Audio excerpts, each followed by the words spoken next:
নমস্কাৰ প্ৰিয় দৰ্শক দিনটোৰ আটাইতকৈ বেছি গুৰুত্বপূৰ্ণ খবৰসমূহৰ সৈতে আপোনাক ৰাইজৰ বাতৰিলৈ স্বাগতম জনাইছো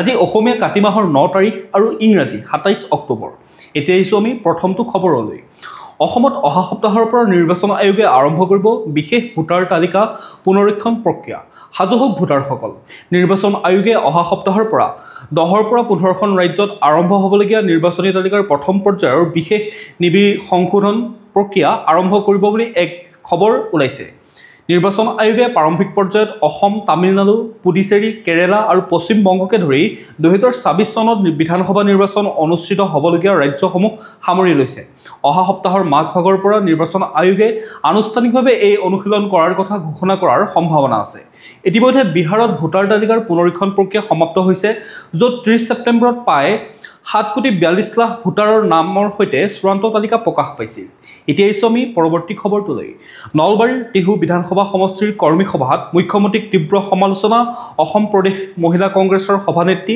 মীৰা বৰঠাকুৰ গোস্বামীৰ অসমৰ মুখ্যমন্ত্ৰীয়ে মানসিক ভাৰসাম্য হেৰুৱাইছে মুখ্যমন্ত্ৰীক জিৰণিৰ প্ৰয়োজন হৈছে অলপ চিকিৎসাৰো প্ৰয়োজন হৈছে নলবাৰীত কংগ্ৰেছৰ সভাত অংশগ্ৰহণ কৰি এই মন্তব্য অসম প্ৰদেশ মহিলা কংগ্ৰেছৰ সভানেত্ৰী মীৰা বৰঠাকুৰ গোস্বামীৰ আনহাতে জুবিন ক্ষেত্ৰত এছঅপি জাৰি কৰা সন্দৰ্ভত কংগ্ৰেছ নেত্ৰীগৰাকীয়ে কয় যে মুখ্যমন্ত্ৰীয়ে মানসিক ভাৰসাম্য হেৰুৱাই পেলাইছে মুখ্যমন্ত্ৰীক অলপ জিৰণিৰ প্ৰয়োজন মুখ্যমন্ত্ৰীক অলপ চিকিৎসাৰো প্ৰয়োজন হৈছে মুখ্যমন্ত্ৰীয়ে লাখপতি বাইদেউৰ নামত মহিলাসকলক সভাই ঘূৰাই আছে এইখন চৰকাৰ ধাৰত পুতজোৱা স্বাধীন ভাৰতৰ একমাত্ৰ চৰকাৰ বুলি অভিহিত কৰে মীৰা বৰঠাকুৰে লগতে তেওঁ কয় যে মুখ্যমন্ত্ৰীয়ে কোৱা কথাটো দিনত নিমিলে দিনত কোৱা কথাটো গধূলি নিমিলে মুখ্যমন্ত্ৰীৰ মূৰত অভাৰলোড পৰিছে আমিও নিবিচাৰো মুখ্যমন্ত্ৰীৰ বেলেন্স কমি যোৱাটো গতিকে মুখ্যমন্ত্ৰীক অলপ জিৰণিৰ প্ৰয়োজন হৈছে বুলি তেওঁ মন্তব্য কৰা দেখা যায় এতিয়া আমি পৰৱৰ্তী খবৰটোলৈ ৰাজ্যত কিশোৰ অপৰাধৰ সংখ্যা প্ৰায় 43% হ্ৰাস গৃহ মন্ত্ৰালয়ৰ তথ্যত প্ৰকাশ ৰাজ্যত নাবালকৰ দ্বাৰা সংঘটিত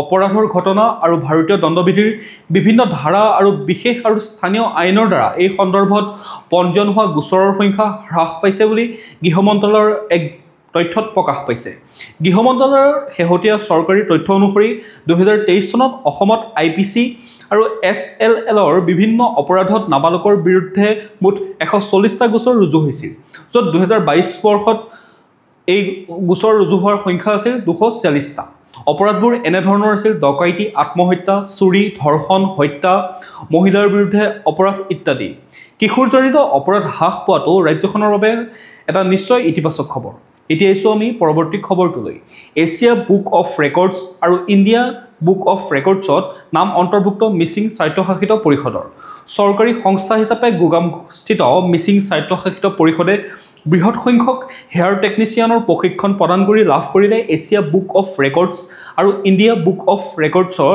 আনুষ্ঠানিক প্ৰমাণপত্ৰ উল্লেখযোগ্য যে মিচিং স্বায়ত্তশাসিত পৰিষদে জীৱন জীৱিকা আঁচনিৰ অধীনত দক্ষতা বিকাশৰ জৰিয়তে সংস্থাপিত কৰিবলৈ 2 শতাধিক নিবনুৱা যুৱকক প্ৰদান কৰিছিল আনুষ্ঠানিক চুলিকটাৰ প্ৰশিক্ষণ লাভ কৰাৰ পিছতেই যুৱকসকলে নিজ নিজ অঞ্চলৰ লগতে বহিৰাজ্যত গৈও স্বাৱলম্বী হৈ উঠা পৰিলক্ষিত হৈছে এতিয়া আমি পৰৱৰ্তী খবৰটোলৈ পুণ্যতীৰ্থত পৰিণত জুবিন গাৰ্গৰ সমাধিক্ষেত্ৰ অৰুণোদয় নহয় ন্যায়ৰ দাবী এইবাৰ অনুৰাগী উজনি নামনি পাহাৰ ভৈয়ামৰ পৰা হিলদল ভাঙি আহিছে জুবিন গাৰ্গৰ সমাধিক্ষেত্ৰলৈ প্ৰথমে আছিল সংগীতৰ মহানায়ক কণ্ঠশিল্পী জুবিন গাৰ্গৰ সমাধিক্ষেত্ৰ এমাহৰ ভিতৰতে এই সমাধিক্ষেত্ৰ হৈ পৰিছে পুণ্যতীৰ্থ এই পুণ্যভূমিলৈ নিতৌ বৈছে জনতাৰ অজস্ৰ সোঁত কালি দেওবাৰেও এই সমাধিক্ষেত্ৰত হাজাৰ হাজাৰ অনুৰাগীয়ে কৰিলেহি ভিৰ এই অনুৰাগীৰ মাজতে একাংশ মহিলাই চৰকাৰক আঁচনি দিয়াৰ পৰিৱৰ্তে জুবিন গাৰ্গক ন্যায় প্ৰদানৰ দাবী জনালে চৰকাৰে দিয়া অৰুণোদয় নালাগে আমাক মিঠাতেল নালাগে লাগে মাত্ৰ জুবিনৰ ন্যায় এই ধৰণে মন্তব্য কৰা দেখা গ'ল সংগীতৰ ভগৱানৰ পুণ্যস্থানলৈ পৰিণত হৈছে জুবিন গাৰ্গৰ চিৰনিদ্ৰাৰস্থলী সোণাপুৰ অৰ্থাৎ জুবিন ক্ষেত্ৰ পখৰ ৰদকো নেওচি জুবিন ক্ষেত্ৰত প্ৰতিদিনে হেজাৰ হেজাৰ অনুৰাগীৰ ভিৰ ব্যতিক্ৰম নহ'ল কালি দেওবাৰৰ দিনটোতো সোণাপুৰৰ হাতীমূৰৰ সেউজীয়া মাজত চিৰকালৰ বাবে শুই থকা হিয়াৰ আমঠুক যেন অকলশৰে থাকিব দিয়া নাই ৰাজ্যৰ হেজাৰ হেজাৰ শোকাকুল অনুৰাগীয়ে এতিয়া আমি পৰৱৰ্তী খবৰটোলৈ জুবিন গাৰ্গৰ বিষয়ত মাত নামাতিবলৈ পৰেশ বৰুৱাক আহ্বান অখিল গগৈ শেহতীয়াকৈ হাৰ্টথ্ৰব জুবিন গাৰ্গৰ মৃত্যু সন্দৰ্ভত আলফাৰ সেনাধ্যক্ষ পৰেশ বৰুৱাই কৰা এটা মন্তব্যক লৈ তীব্ৰ অসন্তুষ্টি ব্যক্ত কৰিছে বিধায়ক অখিল গগৈয়ে পৰেশ বৰুৱাই এটা ব্যক্তিগত সংবাদ প্ৰতিষ্ঠানৰ আগত জুবিন গাৰ্গে আত্মহত্যা কৰা বুলি এক অতি কটু মন্তব্য কৰা দেখা গৈছিল। এই সন্দৰ্ভত বিধায়কজনে প্ৰতিক্ৰিয়া ব্যক্ত কৰি কয় যে পৰেশ বৰুৱাই জুবিন গাৰ্গে আত্মহত্যা কৰা বুলি মন্তব্য কৰিছে। তেওঁ আনকি জুবিন গাৰ্গৰ সমাধি ক্ষেত্ৰলৈ অনুৰাগী নিশা কিয় যাব লাগে বুলি প্ৰশ্ন তুলিছিল। তেওঁ মুখ্যমন্ত্ৰীৰ ভাষাৰে যি ধৰণে মন্তব্য কৰিছে, মই ভাবোঁ তেওঁ নিজৰে আত্মসন্মান নাইকিয়া কৰিছে। এইটো কৰা উচিত নহয়। অখিল গগৈয়ে লগতে কয় যে পৰেশক আমি সকলোৱে সন্মান কৰোঁ। পৰেশ ককাইদেউ বুলি মই কওঁ। পৰেশ বৰুৱা ককাইদেউক আমি সকলোৱে এইকাৰণে সন্মান কৰোঁ যে তেওঁ জীৱনভৰ দেশখনৰ কাৰণে, জাতিটোৰ কাৰণে ত্যাগ কৰিছে। তেওঁৰ পথ ভুল বুলি আমি ভাবোঁ, কিন্তু তেওঁৰ ত্যাগ সকলোৱে মানিবলগীয়া। কিন্তু বৰ্তমান সেই মানুহজনে এতিয়া চৰকাৰখনৰ মুখপাত্ৰৰ নিচিনাকৈ যি ধৰণে হিমন্ত বিশ্ব শৰ্মাৰ পক্ষত বক্তব্য ৰাখিছে, আমি তাত বেয়া পাইছোঁ আৰু তেওঁক এই বিষয়ত মাত নামাতিবলৈ বিনম্ৰভাৱে অনুৰোধ জনাইছোঁ। পৰেশ বৰুৱা ডাঙৰীয়া, আপোনাৰ টক শ্ব' অংশগ্ৰহণ কৰাৰ যদি ইমানেই মন আছে, তেন্তে একেবাৰে গুচি আহক। আপুনি সুৰক্ষিত ঠাইৰ পৰা নিউজ চেনেলৰ লগত জুবিনক বিচাৰি মানুহ কেতিয়া যাব লাগে, কেতিয়া যাব নালাগে তাৰ ওপৰত মন্তব্য কৰাটো বন্ধ কৰক। ভুল পথ যদিও জাতিটোৰ বাবে কৰা সৰ্বোচ্চ ত্যাগক আমি সকলোৱে আপোনাক সন্মান জনাওঁ। তাৰ অৰ্থ এইটো নহয় যে আপুনি যি মন যায় তাকে কৈ যাব। এতিয়া আহিছোঁ আমি পৰৱৰ্তী খবৰটোলৈ। তিনিচুকীয়াত আৰক্ষী সঞ্চালক প্ৰধান হৰমিত সিঙৰ পৰ্যালোচনা বৈঠক। তিনিচুকীয়া জিলাৰ লগতে চুবুৰীয়া ৰাজ্য অৰুণাচল প্ৰদেশত শেহতীয়াকৈ উগ্ৰপন্থীৰ কাৰ্যকলাপ ব্যাপক ৰূপত বৃদ্ধি পোৱাৰ মাজতে তিনিচুকীয়াৰ জ্যেষ্ঠ আৰক্ষী অধীক্ষকৰ কাৰ্যালয়ত আৰক্ষী সঞ্চালক প্ৰধান হৰমিত সিঙে উপস্থিত হৈ এক পৰ্যালোচনা বৈঠকত মিলিত হয়। আলফা স্বাধীন আৰু NSCN-KYৰ সৈতে ভাৰতীয় সেনাৰ আক্ৰমণ প্ৰত্যাক্ৰমণত তিনিচুকীয়া জিলাৰ লগতে অৰুণাচল প্ৰদেশ আৰু ম্যানমাৰৰ পৰিৱেশ পৰিস্থিতি উত্তাল হৈ থকাত আৰক্ষী সঞ্চালক প্ৰধান হৰমিত সিঙে আৰক্ষীৰ লগতে সেনাবাহিনী, চোৱাংচোৱা তথা বিভাগৰ সৈতে নিৰাপত্তাজনিত বৈঠকতো মিলিত হৈ শেহতীয়া পৰিস্থিতিৰ বিষয়ে বুজ লয়। এতিয়া আছোঁ আমি পৰৱৰ্তী খবৰটোলৈ। জুবিন গাৰ্গৰ সপোনৰ প্ৰকল্পক লৈ ব্যৱসায় কৰাৰ অভিযোগ। আকস্মিকভাৱে বৃদ্ধি ৰৈ বিনালেৰ টিকটৰ মূল্য। ইতিমধ্যে 24 অক্টোবৰৰ দিনাৰ পৰা বুক মাই শ্ব'ৰ জৰিয়তে আগতীয়াকৈ বুকিঙৰ ব্যৱস্থা কৰা হৈছে ৰৈ বিনালে ছবিখনৰ টিকট। ছবিখনৰ বুকিং ব্যৱস্থা মুকলি কৰি দিয়াৰ কিছু সময়ৰ পিছতে হাউচফুল হৈ পৰিছে প্ৰতিটো ছবিগৃহৰ প্ৰতিটো দৰ্শনী। ছবিগৃহসমূহেও অন্য ছবিৰ সলনি প্ৰতিটো দৰ্শনীতে ৰৈ বিনালে ছবিখন প্ৰদৰ্শনৰ ব্যৱস্থা কৰিছে। জুবিন গাৰ্গৰ মৃত্যুৰ পাছত লাখ লাখ অনুৰাগীয়ে এই ছবিখন উপভোগ কৰাটো নিশ্চিত হোৱাৰ পাছতে একাংশ লোকে ছবিখনক লৈ ব্যৱসায় আৰম্ভ কৰাৰ এক গুৰুতৰ অভিযোগ উত্থাপন হৈছিল, যাক লৈ সৃষ্টি হৈছিল প্ৰতিক্ৰিয়া। এই প্ৰতিক্ৰিয়াৰ পাছতে ছবিখনৰ নিৰ্মাতা গোষ্ঠীৰ তৰফৰ পৰা সামাজিক মাধ্যমত দিয়া হয় এটা পোষ্টযোগে নিৰ্মাতা গোষ্ঠীয়ে উল্লেখ কৰে যে ৰৈ বিনালে টিকটৰ মূল্য বৃদ্ধিক লৈ চলি থকা চৰ্চাসমূহ দেখি আমি PVR, চিনেপলিছ আৰু অন্যান্য ছবিগৃহসমূহৰ কৰ্তৃপক্ষৰ সৈতে কথা পাতিলোঁ। এই মূল্যবৃদ্ধিৰ কাৰণ হৈছে ডাইনেমিক প্ৰাইজিং, অৰ্থাৎ কোনো এখন ছবিৰ টিকট বুকিং যেতিয়া 60% সম্পূৰ্ণ হয়, তেতিয়া ছবিখনৰ টিকটৰ দাম বৃদ্ধি পায়। পৰৱৰ্তী 80% বুকিং হ'লে তেনেদৰে আকৌ বৃদ্ধি পায়। এই ডাইনেমিক প্ৰাইচিঙৰ সকলো চিনেমাৰ ক্ষেত্ৰতে প্ৰযোজ্য হয়। সেয়েহে আমি এই সময়ত ছবিগৃহৰ কৰ্তৃপক্ষক অনুৰোধ জনাইছোঁ যে ৰৈ বিনালেৰ ক্ষেত্ৰত টিকটৰ মূল্য বৃদ্ধি হ'ব নালাগে আৰু ডাইনেমিক প্ৰাইজিঙৰ আমাৰ ছবিখনৰ সৈতে প্ৰযোজ্য কৰিব নালাগে। কৰ্তৃপক্ষই এই কথাত সন্মতি জনাইছে আৰু আগন্তুক 1 পৰা 2 ঘণ্টাৰ ভিতৰত আপোনালোকে পূৰ্ব নিৰ্ধাৰিত দামতেই ৰৈ বিনালেৰ টিকট সংগ্ৰহ কৰিব পাৰিব। এতিয়া আহিছোঁ আমি পৰৱৰ্তী খবৰটোলৈ। অৰুণাচলৰ নামচাইত ৰাজ্যখনৰ আৰক্ষী আৰু আছাম ৰাইফলছৰ যুটীয়া অভিযানত আজি পুৱা আলফা স্বাধীনৰ এজন সদস্যক গ্ৰেপ্তাৰ কৰা হয়। সদস্যজন তিনিচুকীয়া জিলাৰ বাৰেকুৰিৰ বাসিন্দা অনুপম দহোটীয়া ওৰফে থাউচেণ্ড অসম বুলি জানিব পৰা গৈছে। সুৰক্ষা বাহিনীৰ সূত্ৰই প্ৰকাশ কৰা মতে 17 অক্টোবৰত তিনিচুকীয়াৰ কাকপথৰ সেনাবাহিনীৰ শিবিৰত সংঘটিত আক্ৰমণৰ ঘটনাত এই সদস্যজন জড়িত আছিল বুলি ধাৰণা কৰা হৈছে। ধৃত সদস্যজনৰ পৰা এটা ৰাইফল, 151 ৰাউণ্ড গুলী, গ্ৰেনেডকে ধৰি বুজন পৰিমাণৰ অস্ত্ৰ-শস্ত্ৰ আৰু গোলাবাৰুদ জব্দ কৰিবলৈ সক্ষম হৈছে। নামচাই আৰক্ষীয়ে সম্প্ৰতি তেওঁক সোধা-পোছা কৰি আছে বুলি জানিব পৰা গৈছে। এতিয়া আহিছোঁ আমি পৰৱৰ্তী খবৰটোলৈ। ৰঙিয়াৰ বিধায়ক ভৱেশ কলিতাই ক্ষুৰধাৰ সমালোচনা কৰিলে কংগ্ৰেছৰ সভাপতি গৌৰৱ গগৈ।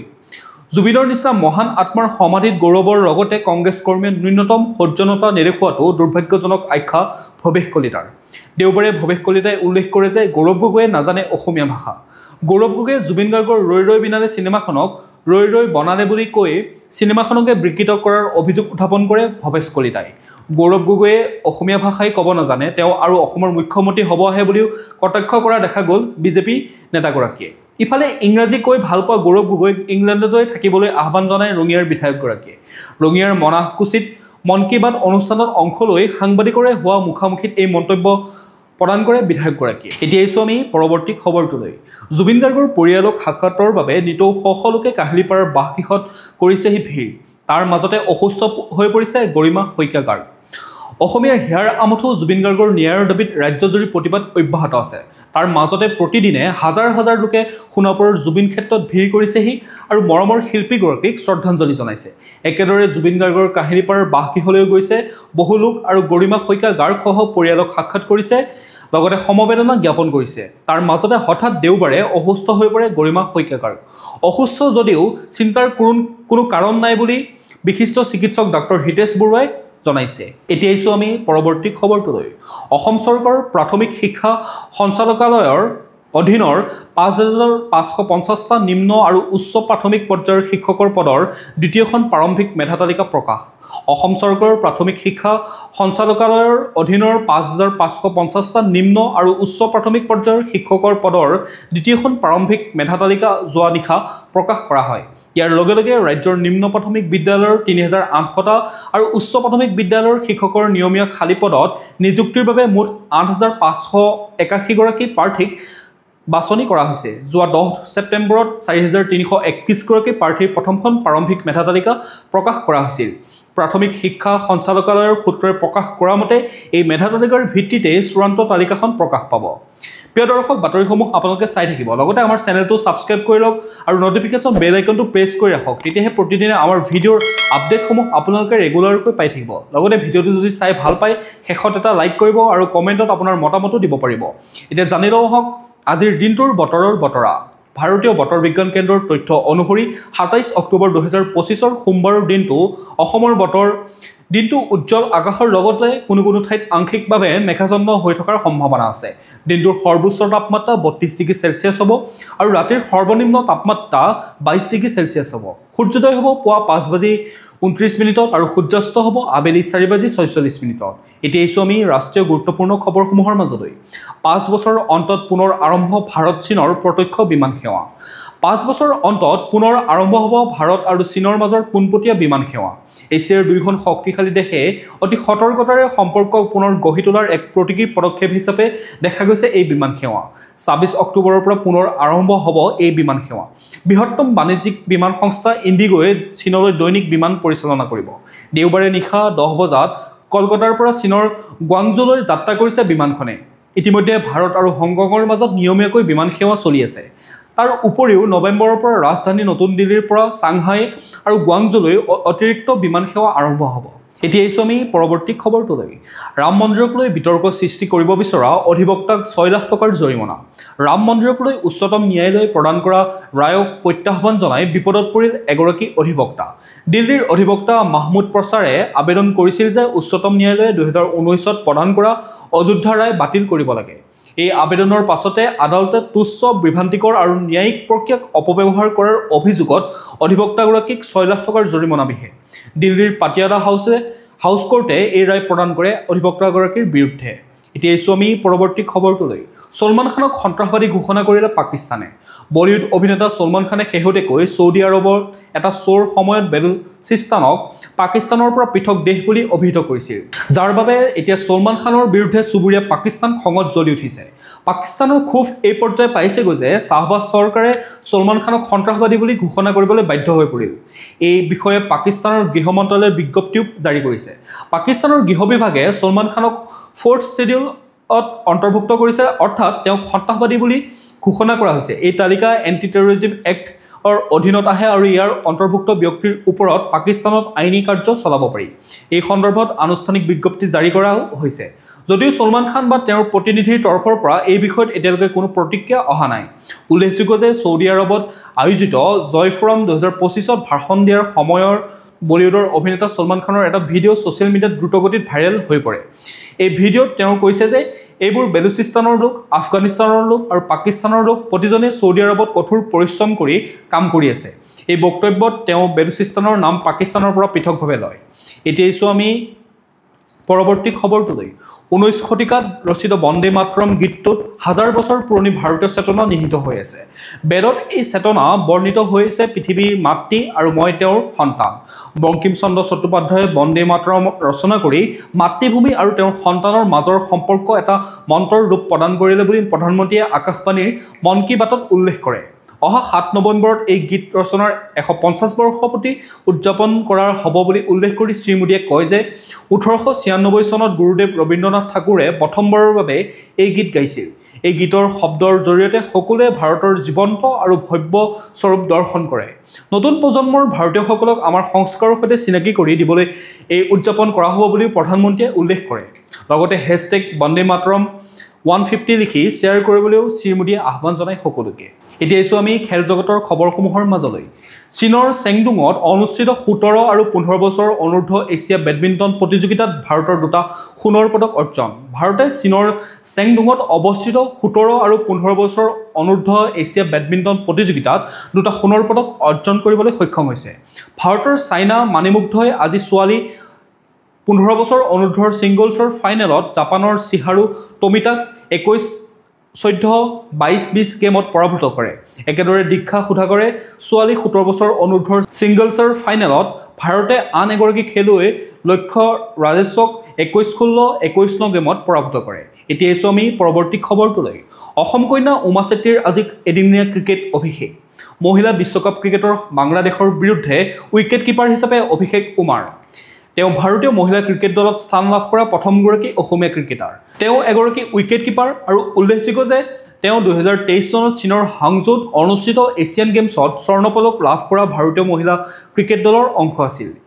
প্ৰিয় দৰ্শক, এতিয়া আহিছোঁ আমি আন্তঃৰাষ্ট্ৰীয় গুৰুত্বপূৰ্ণ খবৰসমূহৰ মাজলৈ। পুটিন মোদীৰ সম্পৰ্ক দেখি খোৱা বোৱা বাদ দিছে ট্ৰাম্পে। ৰাছিয়াৰ সৈতে ভাৰতৰ সম্পৰ্ক যেন বেয়া কৰিহে ক্ষান্ত হ'ব মাৰ্কিন ৰাষ্ট্ৰপতি ডনাল্ড ট্ৰাম্প। ভাৰত আৰু ৰাছিয়াৰ বাণিজ্যিক সম্পৰ্ক হজম নোহোৱা ট্ৰাম্পে পুনৰ চলাইছে মিছা প্ৰচাৰ। ৰাছিয়াৰ পৰা ভাৰতে আৰু তেল ক্ৰয় নকৰে বুলি যোৱা 25 অক্টোবৰ 2025ত ৰাজহুৱা কৰিছিল ট্ৰাম্পে।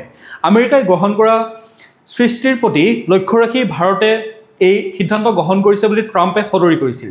কিন্তু ট্ৰাম্পৰ এই কথাৰ কোনো ভিত্তি নাই বুলি ভাৰতে শেহতীয়াকৈ স্পষ্ট কৰি দিছে নিজৰ স্থিতি। ভাৰতে স্পষ্ট কৰি দিছে যে কোনো শক্তিৰ হেঁচাত পৰি ভাৰতে কোনো বাণিজ্যিক সিদ্ধান্ত গ্ৰহণ নকৰে। ভাৰতে সদায় নিজৰ দেশৰ স্বাৰ্থ আগত ৰাখে আৰু আগলৈও এনেদৰে কাম কৰি যাব। প্ৰিয় দৰ্শক, আজিৰ দিনটোৰ গুৰুত্বপূৰ্ণ খবৰসমূহ আছিল ইমানেই। আপোনালোকে যদি এতিয়াও আমাৰ চেনেলটো ছাবস্ক্ৰাইব কৰি লোৱা নাই তেনেহ'লে চেনেলটো ছাবস্ক্ৰাইব কৰি ল'ব, লগতে নটিফিকেশ্যন বেল আইকনটো প্ৰেছ কৰি ৰাখিব, যাতে প্ৰতিদিনে আমাৰ ভিডিঅ'ৰ আপডেটসমূহ আপোনালোকে ৰেগুলাৰকৈ পাই থাকে। লগতে ভিডিঅ'টো যদি চাই ভাল পালে এটা লাইক কৰিব আৰু কমেণ্টত আপোনাৰ মতামত দিবলৈও নাপাহৰিব। কাইলৈ পুনৰ একে সময়তে লগ পোৱাৰ প্ৰতিশ্ৰুতিৰে সকলোকে বহুত বহুত ধন্যবাদ জ্ঞাপন কৰিছোঁ।